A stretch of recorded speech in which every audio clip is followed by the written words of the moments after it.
여러분 안녕하십니까? EBS 초대석 정관용입니다. 여러분 독일 하면 어떤 이미지가 떠오르십니까? 우리처럼 이제 분단 국가였다가 통일된 나라, 오래된 우방이고요. 아주 가까운 나라지만 또 워낙 멀리 있어서 가까우면서도 먼 나라 아닐까 싶은데 지난 1984년 독일로 유학을 가서 지금까지 40년 넘게 독일의 한국을 알리고 계신 분이 있습니다. 2008년부터 베를린 자유대학에서 한국학을 가르치셨고 지금은 한국학 연구소장 또 동아시아 대학원장도 맡고 계십니다. 한국학과, 지금 아주 인기 학과가 됐다 그러네요. 네, 베를린 자유대학의 이은정 한국학 교수를 함께 만나겠습니다. 어서 오십시오. 예, 안녕하세요.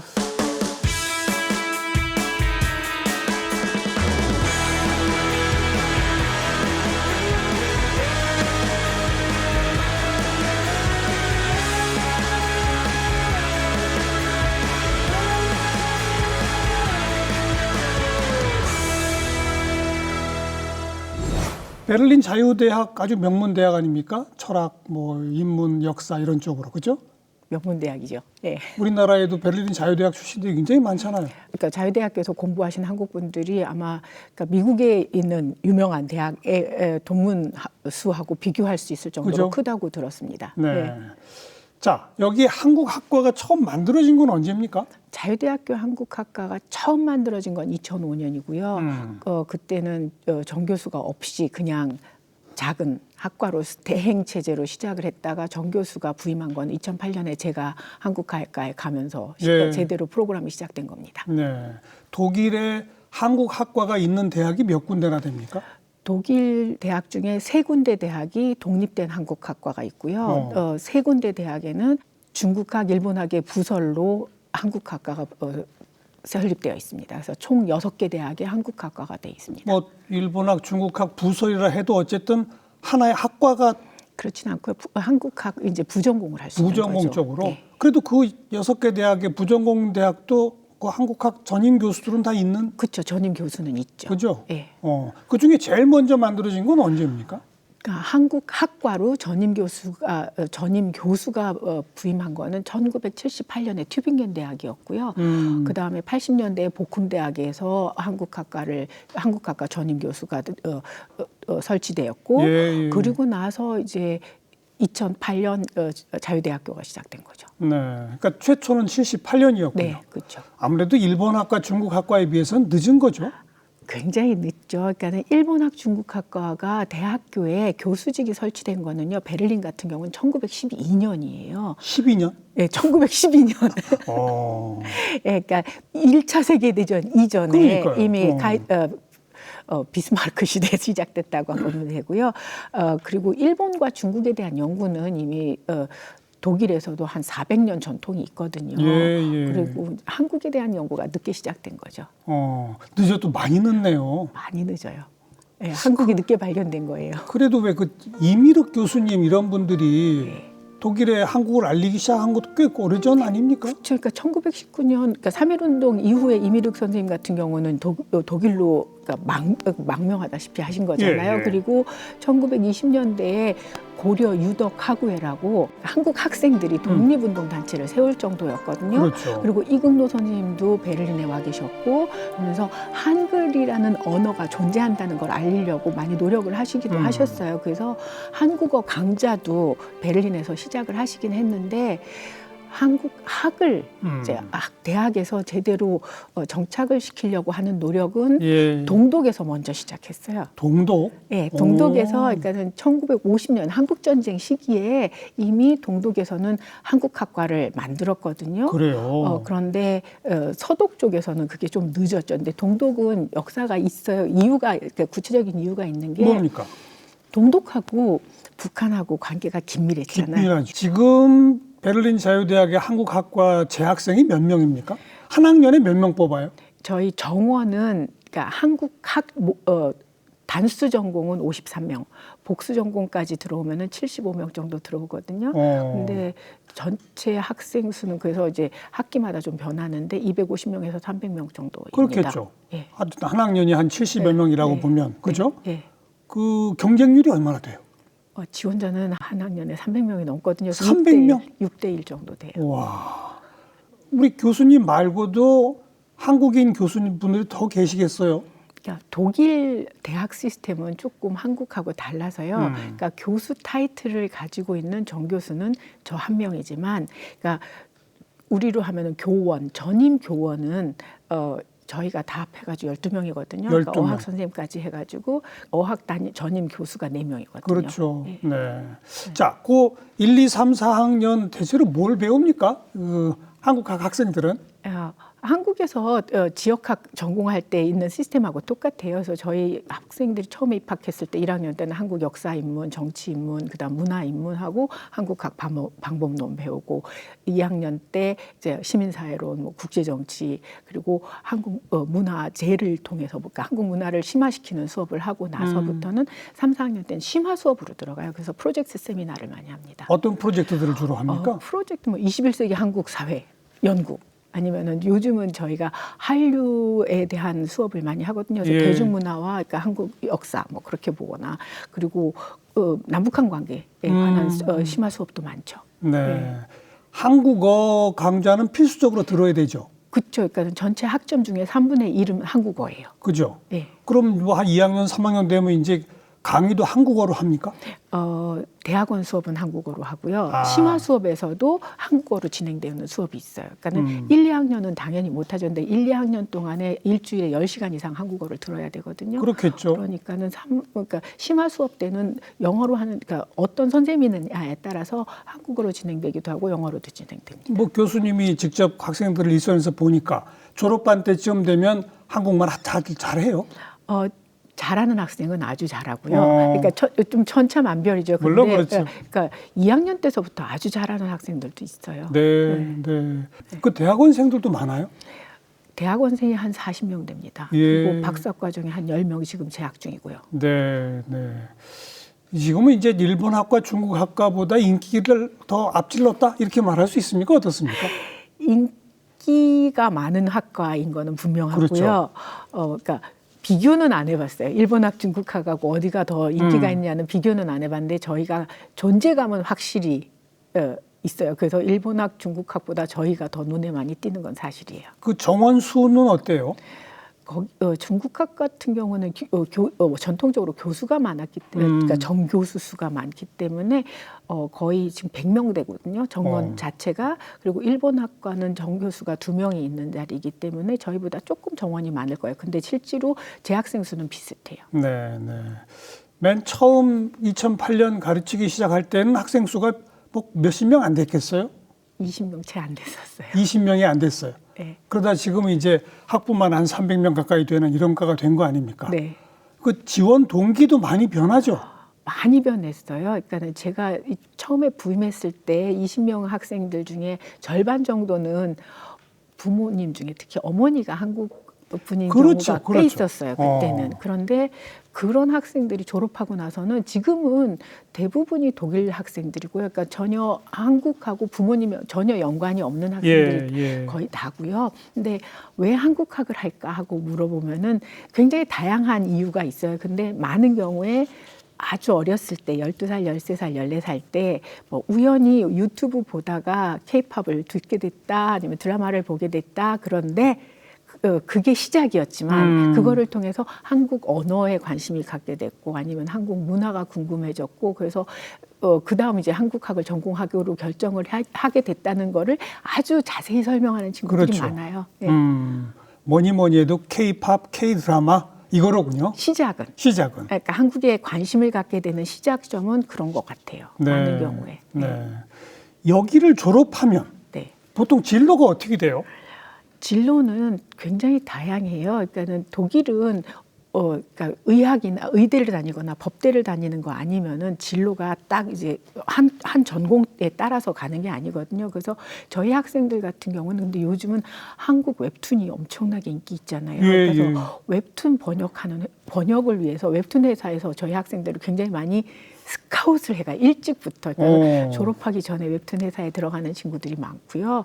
그리고 한국하고 이제 무역을 하는 회사들도 굉장히 기업들이 많이 한국 저희 졸업생을 데려가고 뭐 독일 공공기관에도 많이 그러니까 취업을 하거든요. 예, 그래서 예. 이제 뭐 독일 외무부 같은 데 들어가고 근데 저의 꿈은 독일의 주요 공공기관에 저희 졸업생들이 곳곳에 다 포진을 해서 그래야죠. 지한파로 활동을 하는 겁니다.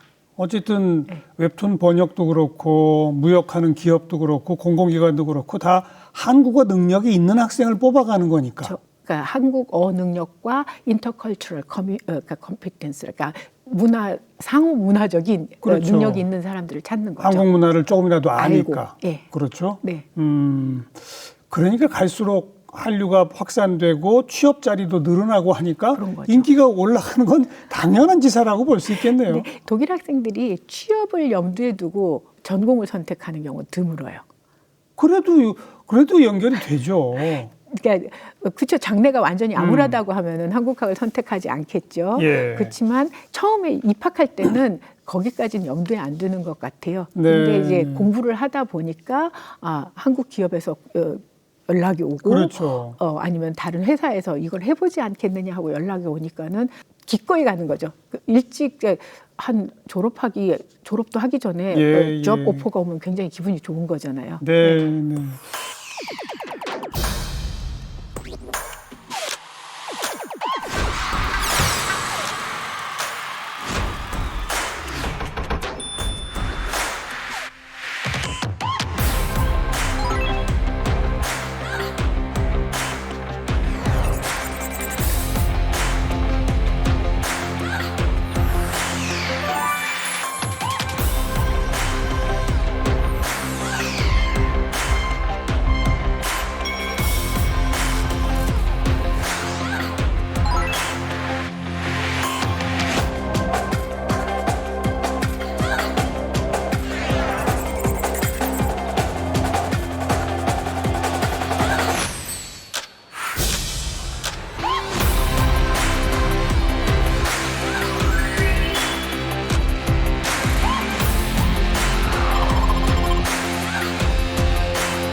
우리 교수님께서는 그 커리큘럼 만들고 학생들 가르치고 연구하시는 것 이외에도 한국을 알리기 위한 또 다양한 활동을 그동안 해오셨다고 제가 듣고 있습니다. 어떤 활동들을 하고 계세요?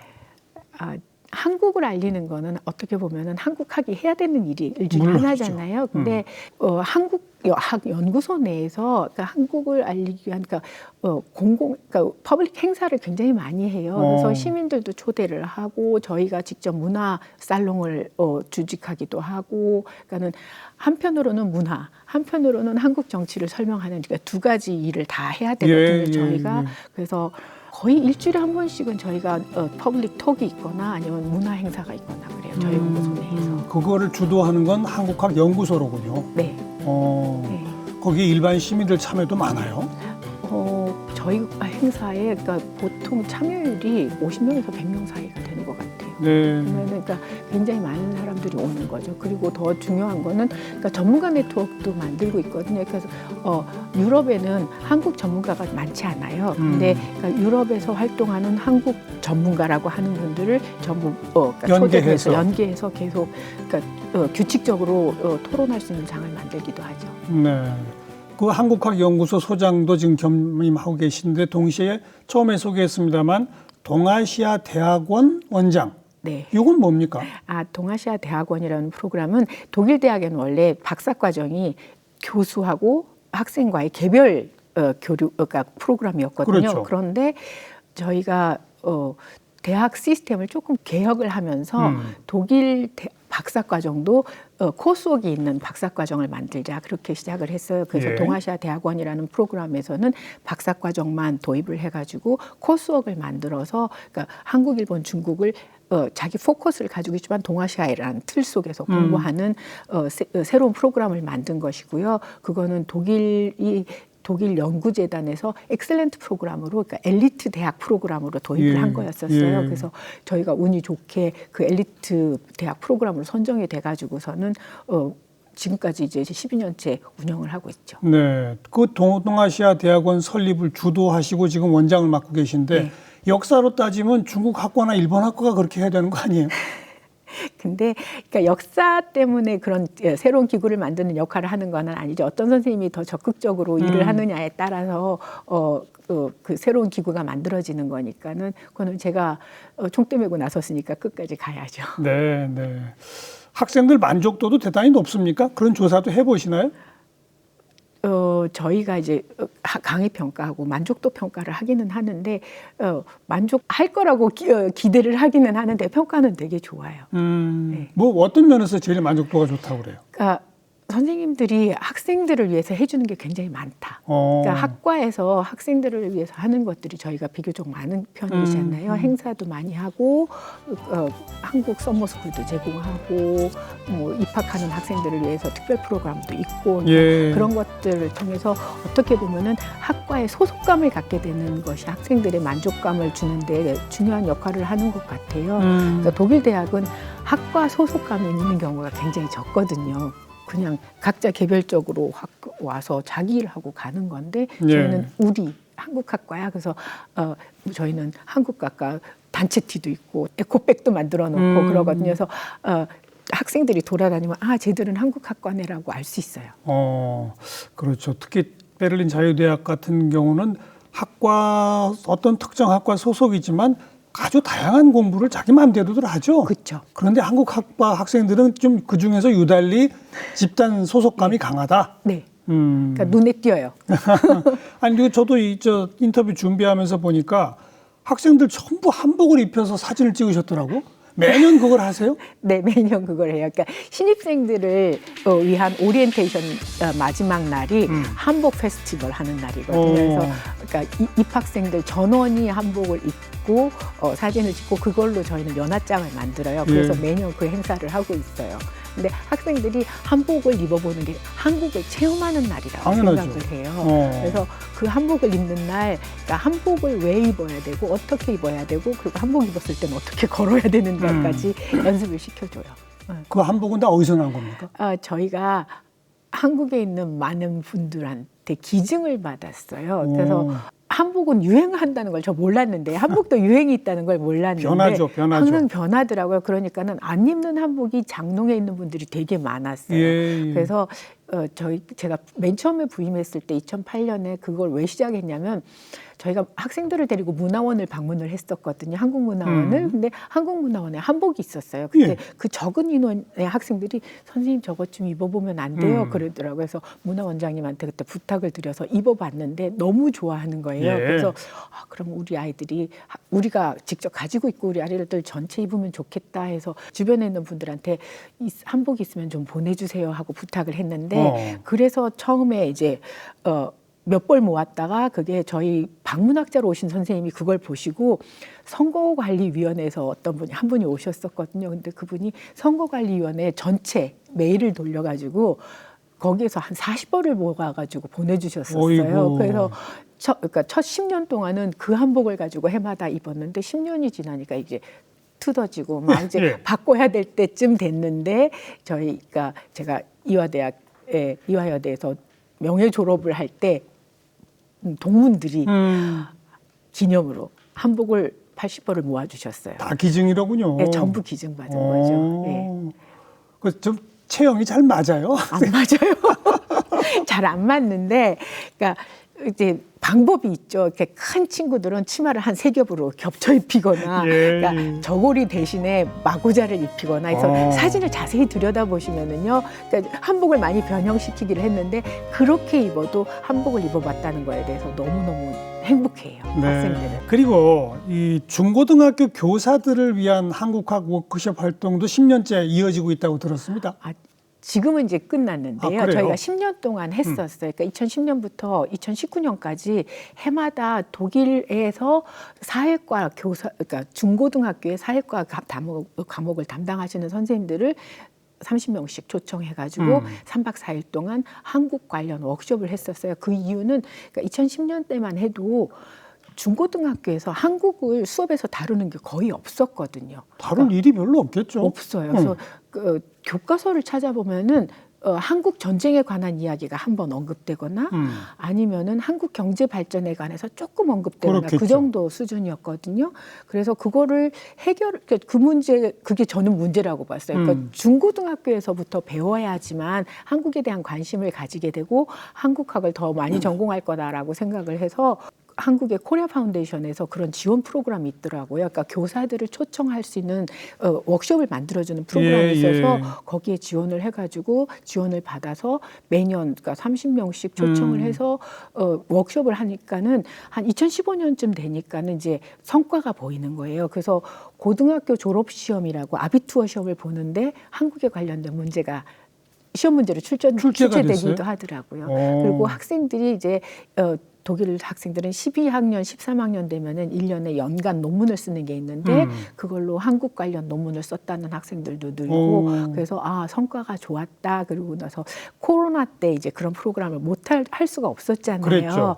근데 이제 그때는 이미 이제 BTS도 그렇고 K-팝도 그렇고 독일에도 한류가 상륙을 했거든요. 바람이 부니까 선생님들이 이제 더 적극적으로 나서서 저희가 그런 워크숍은 안 해도 굳이 안 해도 자기들이 알아서. 그래도 아무튼 그 한 10년 동안의 워크숍 기간이 교사들이 학교에서 고등학생들한테 어쨌든 한국에 대해서 더 언급할 것이고.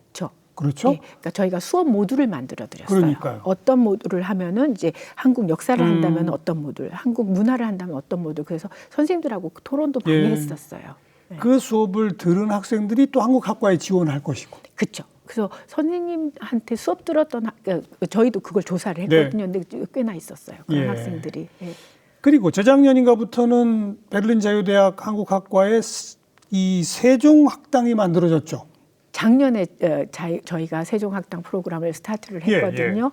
근데 그러니까 세종학당이 해야 될 일이 그러니까 언어 교육도 있지만 한국 문화를 알리는 행사 활동도 하거든요. 근데 굉장히 반응이 좋아요. 그 세종학당은 한국학과 학생을 대상으로 하는 게 아니라 일반인을 대상으로 하는 거잖아요. 네, 그죠? 그렇죠. 그러니까는 베를린 시민들과 베를린의 청소년을 대상으로 하는 건데요. 저희의 목표는 베를린에 있는 중고등학교에 방과 후 수업에 한국어 클래스를 많이 넣어서 그 한국어가 베를린에서 제2 외국어로 채택되게 만드는 게 저희 목표입니다. 네, 그러니까 작년부터 시작했는데 막 사람들이 몰려듭니까? 많이 신청했어요. 저희가 작년 8월에 그러니까 첫 번째 지원자를 받았는데 4개 클래스를 제공을 했거든요. 근데 4개 클래스가 그러니까 굉장히 일찍 지원이 마감이 됐어요. 왜냐하면 한 클래스는 15명밖에 받을 수가 없는데 지원자가 금방 끝나더라고요. 참 2008년부터 시작해서 다채로운 활동을 거쳐서 한국학과, 한국학연구소, 세종학당까지 왕성하게 키워오신 그 모습이 이제 하나하나 일목요연하게 정리가 됩니다. 애 많이 쓰셨습니다. 감사합니다. 그 2016년인가는 비유럽 학자 최초로 베를린 브란덴부르크 학술원 정회원이 되셨다고 그러는데 이건 뭡니까? 베를린 브란덴부르크 학술원이라는 거는 옛날 그러니까 구프러시아 왕립학술원이거든요. 그러니까 영국의 왕립학술원 있고 프랑스에도 로열 아카데미가 있잖아요. 그게 독일은 프러시아 왕립학술원이 그런 거거든요. 그러니까 1700년에 만들어진 학술원이고요. 영광스럽게도 저를 정회원으로 선발했다는 편지를 받고 저 깜짝 놀랐어요, 실제로. 이제 우리나라 학술원이 있듯이 거기도 그런 게 있는 거죠? 대한민국 학술원과 비슷할 그런 거죠. 네. 정회원 되면 이제 평생 종신 그런 거죠? 네. 어떤 업적으로 이게 정회원이 되셨습니까?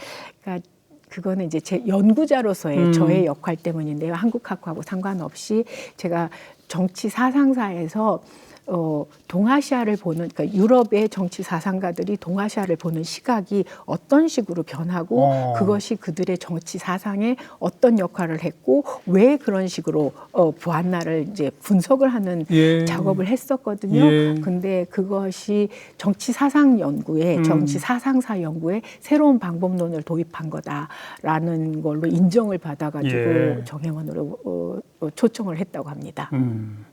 독일 통일 과정을 현장에서 다 보신 거잖아요. 그렇죠. 그리고 그 독일 통일 청서 작업도 직접 하셨죠. 네. 그래가지고 우리 훈장도 타시지 않았습니까? 예.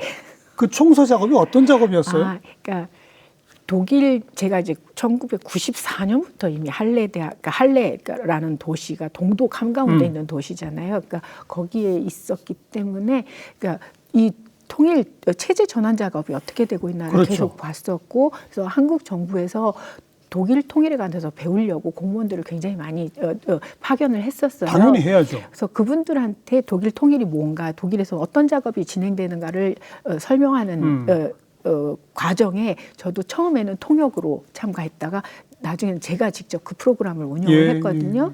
그런 프로그램 운영하다 보니까 이제 지금 독일 통일 20주년이 됐을 때 저희가 토론한 게 우리말로 쓰여진 독일 통일에 관한 자료집이 없다. 그래서 그렇다면은 독일 정부가 통일과 관련해서 어떤 일을 했고 어떤 성과를 냈다라는 거를 정리를 해보자라고 이제 통일부하고 이야기를 했어요. 그리고 독일의 연방 내무부가 그때 이제 통일 특임관실이 있었거든요. 그래서 독일 연방 내무부의 도움을 받고 한국 통일부의 지원을 받고 해서 그러니까 독일 정부가 30개 영역에서, 그러니까 주제가 30개예요. 그래서 30권으로 이 독일 통일 총서를 만들면서 독일 정부가 만들었던 통일 관련 문서들을 다 분석을 했어요. 그래서 문서를 분석하고 요약하고 공무원이나 한국 연구자들이 그거를 보면은, 그러니까 이런 작업이 있었다면 이거는 어떻게 더 세부적으로 들어갈까 하면은 문서를 보고 더 찾아 들어갈 수 있게 자료집을 만들고 제가 해제를 하고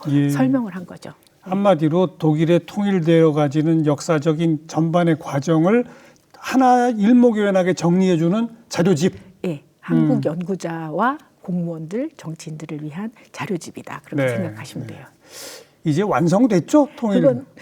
통일은 완성됐는데요. 통합은 아직도? 과정이에요. 아직도? 그러니까 통일은 그래서 과정이다라고 생각을 해야 될 것 같아요. 그러니까 1990년이고 이제 올해가 장벽풍계 35주년이거든요. 그런데 그러니까 1990년에 독일 통일 이야기하고 2000년에 독일 통일 이야기하고 지금 우리가 하는 독일 통일 이야기하고 또 달라요. 다르죠. 그래서 이게 하나의 과정이다라고 생각해야 될 것 같아요. 아직도 완벽한 통합은 안 된다.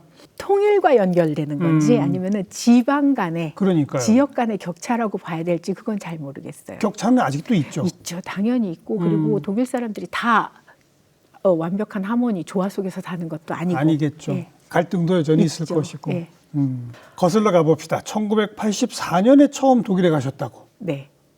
왜요? 왜? 되게 안 믿으실 텐데요. 저 대학교 3학년 때 간 거거든요.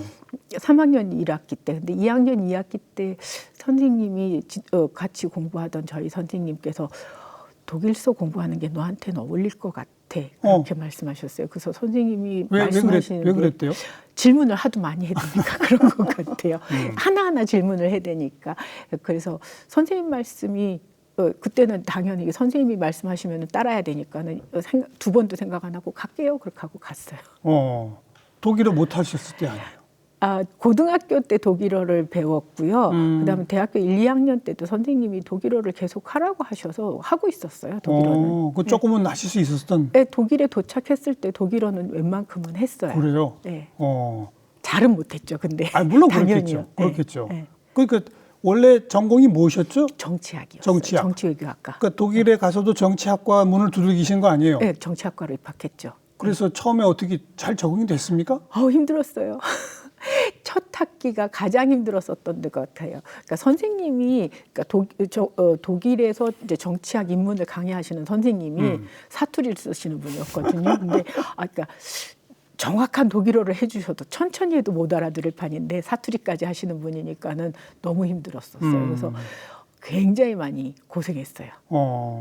그러고 나서 근데 이제 첫 학기 버티고 나니까는 열심히 해보자, 해볼만 할 것 같다 하는 생각이 들어서 그냥 1학년 입학을 다시 한 거거든요. 그러니까 그 정치학과 1학년으로. 대학 1학년. 네, 대학교 1학년으로 입학해서 그냥 독일의 대학생으로 살았어요. 그랬겠죠. 대학생으로 살고 친구들하고 그 다음 학년 올라가고 그리고서는 그 다음 석사까지 하고 박사까지 계속 그렇게 간 거죠.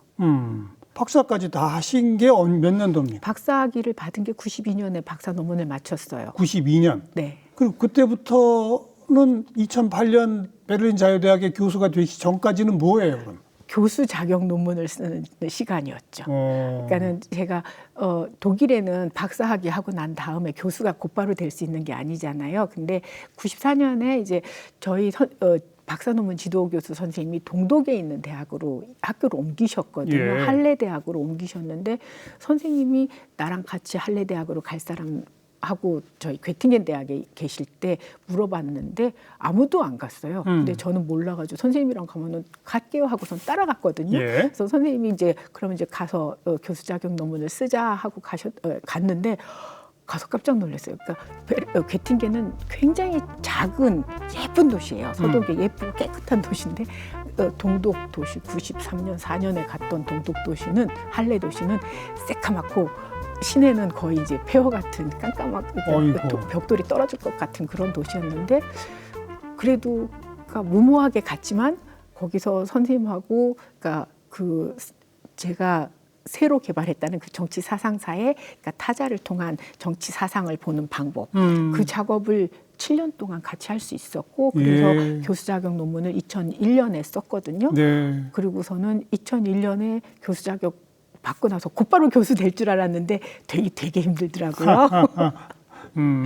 그래서 2001년부터 2008년 사이에는 동아시아를 가서 공부를 해보는 것도 나쁘지 않을 것 같아서 일본에 가서 5년 있으면서 독일하고 일본 사이 왔다 갔다 하고 일본에서 또 공부하셨구나. 네, 그래서 연구하면서 그러니까 동아시아에서 활동하는 일본에는 동아시아를 연구하는 분들이 많이 모이잖아요. 그래서 그분들하고 네트워크 만들면서 일본에 있다가 그러니까 2008년에 베를린으로 간 거죠.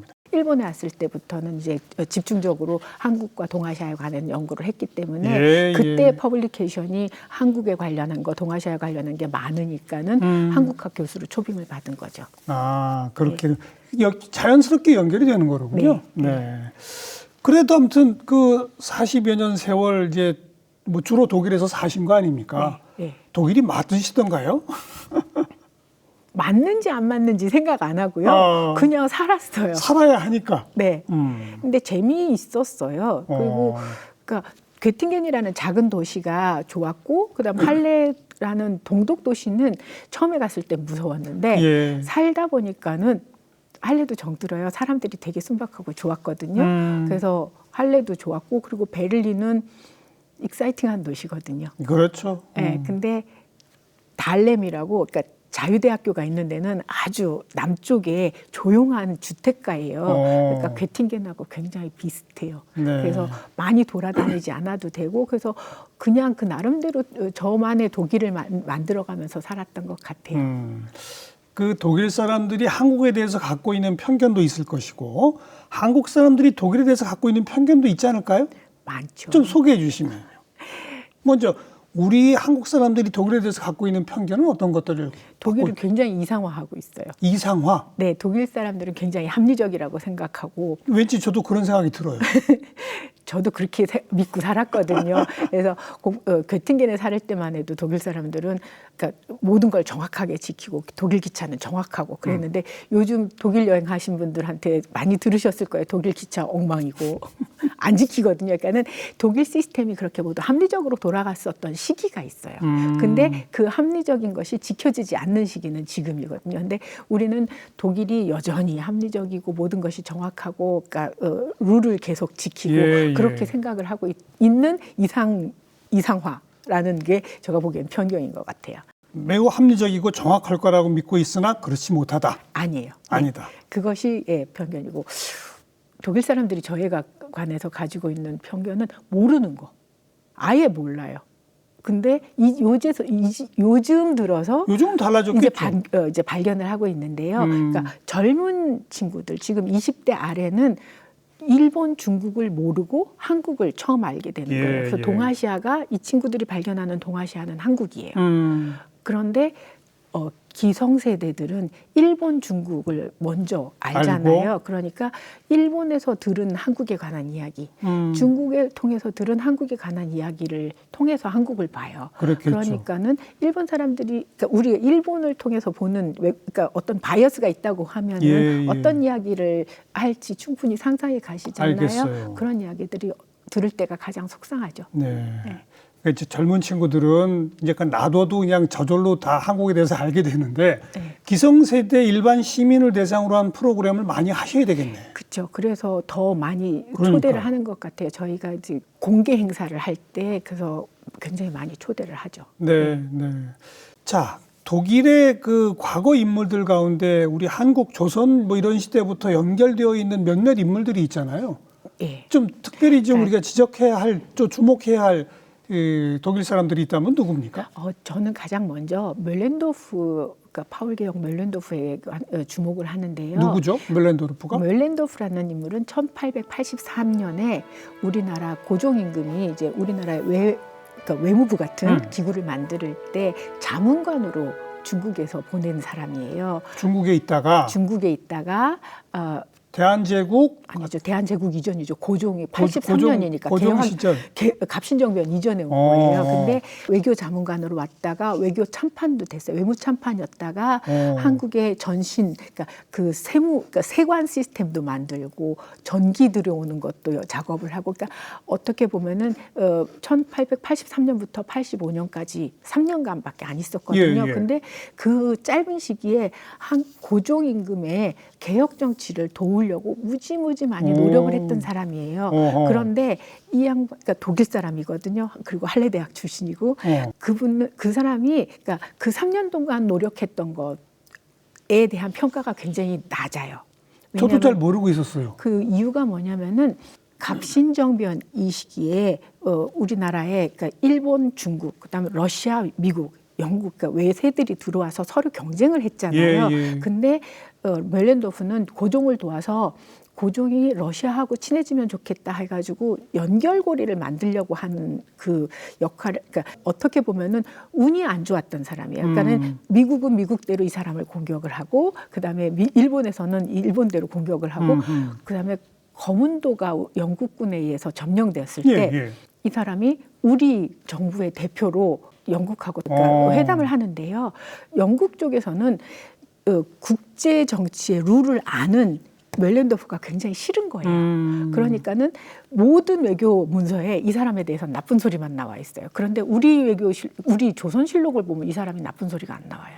그러니까 미국 편, 일본 편, 영국 편이 아니라 조선의 고종의 편. 고종 편을 들어준. 네. 그런데 우리 문서에 안 좋게 나올 때가 언제냐면 1890년에 그러니까 데니시가, 그러니까 미국인 외교 고문관이 끝나고 나갈 때 이 사람이 그러니까 본인이 다시 한번 한국에, 그러니까 조선에 오고 싶어서, 그러니까 이홍장한테, 그러니까 청나라의 위홍장한테 잘 보여야지만 또 한 번 파견이 될 수 있으니까는 조선이 청의 속국이지 않느냐라는 그 편지를 쓰거든요. 그러니까는 그 문서 때문에 이 사람에 대한 평가가 굉장히 안 좋아요. 그런데 이 사람이 그러니까 그러니까 조선에 대해서 했던 역할은 다르다. 그러면은 조선을 위한 개혁을 하고 싶었던 사람인데 알겠어요. 그런 역할을 우리 다시 평가하자, 그 얘기를 하고 있어요. 멜렌도르프라는. 근데 너무 웃긴 거는요. 우리나라는 그나마 멜렌도프가 교과서에 언급이 되거든요. 근데 독일에서는 아예 몰라요. 그래서 조선의 첫 번째 외교부 차관이야. 그러면서 그런 사람도 있었어. 그래서 독일과 한국과의 관계가 1883년부터 이렇게 긴밀한 거야라는 걸 이야기하려면 저는 꼭 멜렌도르프부터 시작을 해요. 우리한테 좀 익숙한 사람은 하멜 표류기의 하멜 아닙니까? 하멜은 그렇죠. 하멜 표류기를 쓴 사람으로 이제 우리가 알고 있는데, 하멜 표류기의 내용은 우리 부가 굉장히 모르는 것 같아요. 그러니까 하멜이라는 사람은 네덜란드 사람이고, 그러니까 1650년대에 그러니까 와서 13년 동안 여기서 살았는데, 네덜란드 사람이에요. 근데 이 사람이 그러니까 13년 동안 조선에 살았던 시기에 월급을 달라고 동인도 회사에다가 이제 신청을 하거든요. 근데 동인도 회사에서는 너 13년 동안 조선에서 잘 살았잖아. 그러니까 내가 살았던 조선은 무서운 나라야. 그리고 나는 얼마나 많이 고생을 했는데 하면서 보고서를 굉장히 이제 자세하게 쓴 것이 그게 하멜 표류기예요. 그러면 월급을 돌려달라고 나쁜 얘기를 쓰지 좋은 얘기 안 쓰잖아요. 그러니까는 유럽에 알려진 하멜 표류 조선에 대한 이야기는 안 좋은 이야기거든요. 근데 그러니까 이 사람이 우리를 나쁘게 알렸는데 우리가 왜 하멜을 기념을 해야 되는지 제가 질문을 던졌어요. 그리고 유럽 한국학회 같은 경우에는 갑자기 유럽의 학술상을, 그러니까 한국 연구자를 위한 학술상을 주는데 하멜상 준다고 해가지고 말이 안 되네요. 그건 말이 안 되지. 어떻게 우리를 이런 식으로 알린 사람은 이름을 쓰냐. 그건 아니지 않느냐 하고 문제를 제기했죠. 네. 아, 저도 그냥 무심코 기억하고 있었는데 우선 그 정신부터 똑바로 차려야 되겠습니다. 네. 자기 월급 달라고 한국 조선 욕하던 그런 기록이다. 네. 나쁜 것만 기록했겠죠. 그러니까 조선 사람에 관한 기록이 안 좋고요. 조선의 경치, 조선의 산수는 좋아요. 그러니까 예쁜 나라인데 거기에 사는 사람들은 사기치고 거짓말 잘하고 막 그런 얘기가 나오거든요. 그러니까 조선 사람에 대한 첫 번째 이미지, 유럽이 가지고 있는 조선 사람에 대한 이미지는 하멜이 만들어준 이미지예요. 네. 그러니까 우리가 도둑질하는 사람 아닌데. 빨리 저 좀 바로 잡아야 되겠네요. 네, 그렇죠. 그 하멜 표류기 뭐 개정판 이런 거 하나 쓰시면 어떨까요? 아, 그건 쓸 수가 없겠네요. 안 되죠. 그거는 그러니까 하멜 표류기가 어떤 영향을 줬는지를 써야죠. 그렇죠. 예. 자, 앞으로 계획이 있으시다면요. 예, 그 하멜 표류기와 연장선인데요. 그러니까는 1600년 그리고 1500년대부터 그러니까 코레아라는 언급이 나오거든요. 유럽에서도. 그래서 그 시기부터 지금까지 유럽인들은 우리를 어떻게 인식했는지 그리고 어떤 이미지가 이제 전달이 되는지를 한 500년 사상사를 하는 사람은 항상 시기를 길게 보거든요. 그래서 그 지난 500년의 역사를 정리하는 작업을 하나 해야 될 것 같다라는 생각을 하고 있고요. 그러면 유럽 500년 전부터의 각종 문헌에 조선이나 한국이 언급되는 걸 다 찾으셔야 되겠네.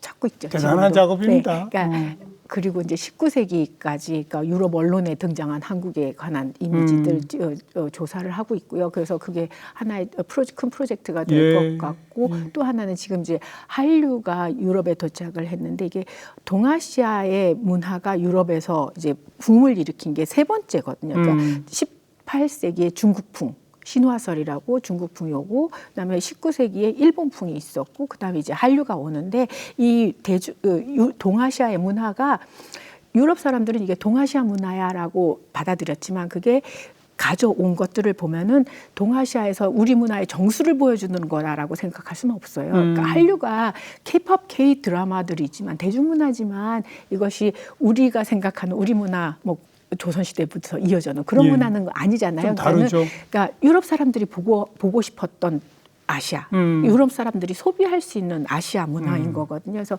이 역사를 쓰면서 그러니까는 세계 문화사 속에서의 동아시아의 문화 그리고 우리 문화를 자리매김하는 작업을 해야 되겠다 생각하고 있어요. 네, 연구 과제가 아주 크고 많습니다. 할 일 많습니다. 그러면서 동시에 한국학과도 책임지시고 한국학 연구소도 꾸려가시고 왕성한 활동 기대하겠습니다. 네, 감사합니다. 네, 오늘 아주 좋은 말씀 잘 들었습니다. 고맙습니다. 네, 감사합니다.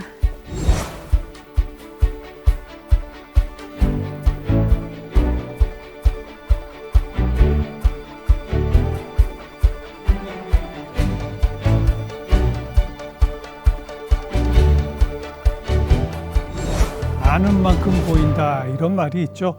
제가 오늘 시작하면서 독일 참 가깝고도 좀 먼 나라 이랬는데 참 저희가 독일에 대해서 잘 모르고 있었던 것도 있고 우선 하멜 표류기에 대한 정확한 내용도 모르지 않았습니까? 차제에 우리도 독일에 대해 좀 공부해보는 그런 계기를 가졌으면 싶네요. 다음 시간 또 뵙겠습니다. 안녕히 계십시오.